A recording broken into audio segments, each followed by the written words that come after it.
उन्नीस मार्च 2026 के दिन राहुल गांधी की नागरिकता से जुड़े हुए मामले में अदालत अब अंतिम फैसला सुनाने जा रही। इससे पहले बीते दिन यानी कि 9 मार्च को हुई सुनवाई के दौरान आखिरकार इलाहाबाद हाईकोर्ट के न्यायमूर्ति राजीव सिंह ने राहुल गांधी की वो फाइल मंगा ली है जो फाइल अदालत तक पहुंचने के साथ ही राहुल गांधी की संसद से विदाई हो सकती है। पूरी कहानी आखिर 9 मार्च को क्या हुआ, जिस सुनवाई का राहुल गांधी की ब्रिटिश नागरिकता से जुड़े हुए मामलों के तमाम जानकार इंतजार कर रहे थे, वो सुनवाई हो गई है और निराशा इस बार नहीं मिली है। निराशा किसे नहीं मिली है? याचिकाकर्ता विघ्नेश शिशिर को।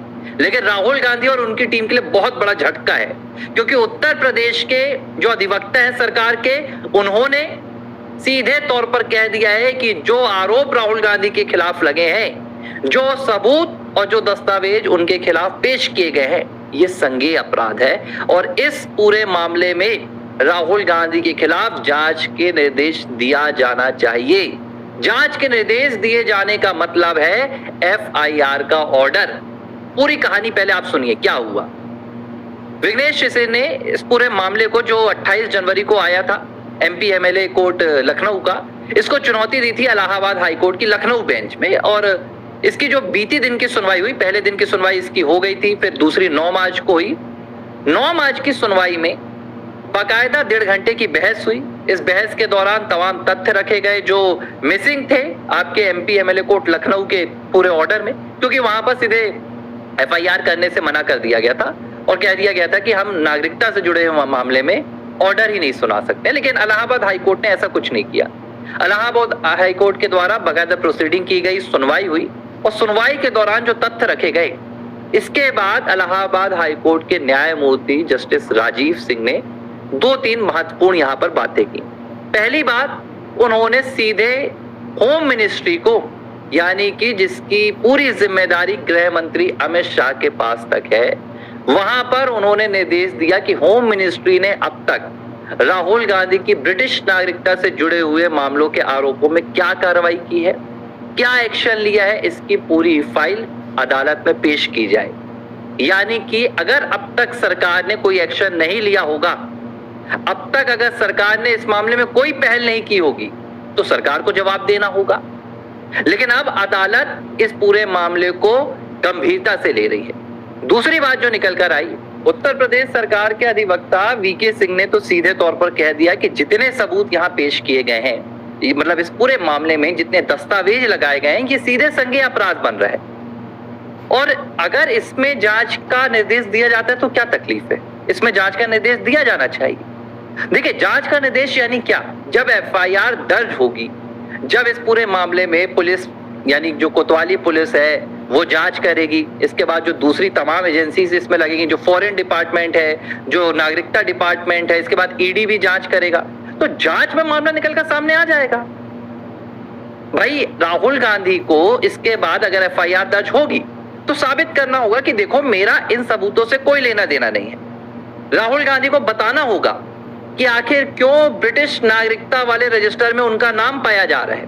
राहुल गांधी को यह भी जवाब देना होगा कि ये बार्कले अकाउंट जो दावा किया जा रहा है विघ्नेश शिशिर के द्वारा कि भाई UK में राहुल गांधी का बार्कले अकाउंट है, बाकायदा बैंक अकाउंट है, ये राहुल गांधी ने कैसे खुलवा लिया।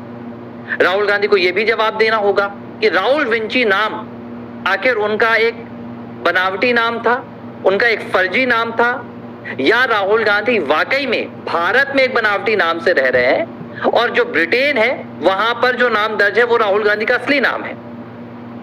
क्योंकि सबसे बड़ा इसमें जो रोल निकल कर आ रहा है वो राहुल गांधी की आइडेंटिटी से ही निकल कर आ रहा है। सिर्फ ये नहीं कि राहुल गांधी विदेश जाते हैं, राहुल गांधी ब्रिटेन जाते हैं, अमेरिका जाते हैं, इसलिए उन पर संदेह किया गया, बल्कि राहुल गांधी अलग अलग नाम का इस्तेमाल करते रहे हैं। राहुल गांधी अभी हाल ही में जब कोलंबिया गए थे तो उनका नाम राहुल गांधी नहीं लिखा गया था। जब वहां पर जाकर वो संसद में गए थे कोलंबिया की, तो वहां पर राहुल गांधी लिखा था, राहुल RAUL। अब कोई कहे कि ये स्पेलिंग मिस्टेक है, लेकिन क्या उस स्पेलिंग मिस्टेक को गांधी परिवार ने कभी ठीक कराया? नहीं कराया। आज भी कोलंबियन सीनेट की जो ऑफिशियल ट्विटर अकाउंट है उसमें आप जाइए, वहां पर जब राहुल गांधी विजिट करने गए थे तो राहुल गांधी का नाम वहां पर राहुल गांधी लिखा गया था और उनकी आइडेंटिटी ये लिखी गई थी कि वो इंदिरा गांधी के पोते हैं। अजीबोगरीब चीज है। जब देश का कोई सांसद कहीं जाता है तो उसकी अपनी व्यक्तिगत पहचान लिखती है, ना कि उसके बाप दादा की। मतलब कुछ तो यहां पर ऐसा रहा होगा कि राहुल गांधी ने इस आइडेंटिटी का कहीं ना कहीं इस्तेमाल किया होगा। यही नाम राहुल गांधी का राहुल विंची यूके की कैम्ब्रिज यूनिवर्सिटी में पाया गया। अब दावा है विघ्नेश शिशिर का, जो आरोप उन्होंने लगाए हैं वो यही लगाए हैं कि राहुल विंची नाम से ही राहुल के पास ब्रिटिश नागरिकता है। इसी पासपोर्ट का इस्तेमाल कर राहुल गांधी दुनिया के तमाम देशों में जाते हैं। ये वीडियो एविडेंस भी दिए गए हैं। लेकिन इस पूरे मामले में 28 जनवरी को जो फैसला आया था, उस फैसले ने पूरी तरह से कहीं ना कहीं ये दिखाया था कि भाई निष्पक्षता नहीं है, क्योंकि इन मुद्दों पर जिन पर अब अदालत में चर्चा हो रही है, निचली अदालत में इस पर चर्चा होनी चाहिए था। एमपी एमएलए कोर्ट में इस पर बात होनी चाहिए थी कि जो दस्तावेज आए हैं ये क्या फर्जी दस्तावेज हैं, इन दस्तावेजों का आधार क्या है, इन्हें वेरीफाई किससे किया, लेकिन इन पर चर्चा ही नहीं हुई। कुल मिला के मुझे तो लग रहा है कि विघ्नेश शिशिर ने जो विजिलेंस में पूरी शिकायत लिखी आलोक वर्मा के खिलाफ, उस पर भी विघ्नेश शिशिर को गंभीरता से देखना चाहिए, क्योंकि कहीं तो ये कोई चाल नहीं थी कि भाई 8 दिन तक बकायदा सुनवाई हो रही है, सारे दस्तावेज मंगा लिए गए, सारे सबूत मंगा लिए गए कि हाँ और लाओ, मेहनत करो, बहस करो, साबित करो कि राहुल गांधी ब्रिटिश नागरिक हो। जब साबित हो गए तो कह दिया गया कि मेरा अधिकार क्षेत्र नहीं है। कहीं उनको बचाने का एक तरीका तो नहीं है, क्योंकि अब पाला जो आएगा वो राहुल गांधी की तरफ। अब राहुल गांधी के पाले में गेंद चली गई है।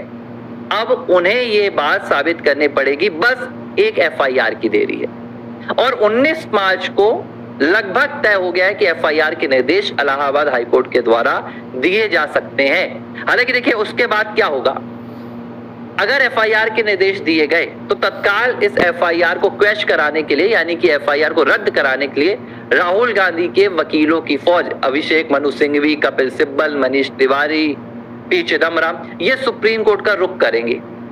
सुप्रीम कोर्ट में इलाहाबाद हाईकोर्ट के फैसले के खिलाफ हो सकता है जाया भी जाए, लेकिन अगर नागरिकता के मामले में एफआईआर होगी तो सुप्रीम कोर्ट भी देखेगा कि भाई इसका आधार क्या है, और जब आधार देखा जाएगा तो सबूत वहां पर लगेंगे, दस्तावेज वहां पर लगेंगे, तो भार पूरा राहुल की तरफ आएगा। जब तक राहुल ये साबित नहीं कर देंगे कि वो भारतीय ही नागरिक बस है, उन्होंने ब्रिटेन की नागरिकता नहीं ली है या दुनिया के किसी देश की नागरिकता नहीं ली, क्योंकि भारत दोहरी नागरिकता का प्रावधान नहीं देता है। अब अदालतों में राहुल गांधी को अपने लिए सबूत पेश करने होंगे। उन्हें कहना पड़ेगा, उन्हें बताना पड़ेगा कि भाई ये जो ब्रिटेन में बार्कले अकाउंट है उनके नाम से ये कैसे खुला, या ये उनके नाम का नहीं है तो भाई ये कहानी कैसे निकल कर आई थी कि जब 95 में या 96 में, साल 1995-96 में राहुल कैम्ब्रिज गए थे, तो तमाम आप देख सकते हैं जो राहुल गांधी के विषय में भी जानकारी उपलब्ध होती है खुद कांग्रेस के द्वारा, उसमें बताया गया था कि राहुल नाम बदल कर रहते थे सिक्योरिटी कंसर्न के चलते, और उनका नाम राहुल विंची था। वही 95 की कहानी अब ये बता रही है कि दरअसल वो कोई सिक्योरिटी कंसर्न नहीं था, बल्कि राहुल गांधी उस वक्त ब्रिटेन की नागरिकता ले चुके थे। लेकिन ये बात भारत में नहीं आई, बाद में राहुल को राजनीति में आना पड़ा, शायद पहले मन नहीं था, राजनीति में वो आए तो आज भी वो भारतीय नागरिकता और ब्रिटिश नागरिकता के साथ चल रहे हैं। अगर ये पूरे आरोप सच है तो ये बात भी सच है।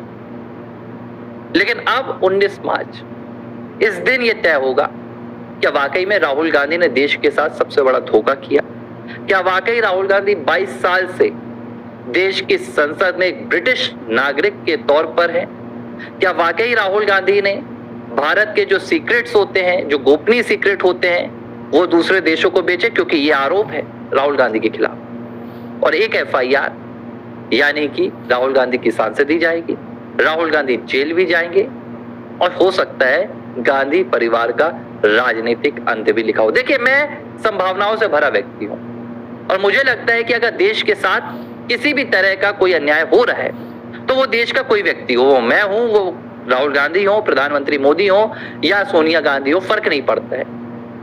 देश के साथ किसी भी तरह का कानूनी खिलवाड़, देश की सुरक्षा के साथ खिलवाड़ सहन नहीं किया जाएगा।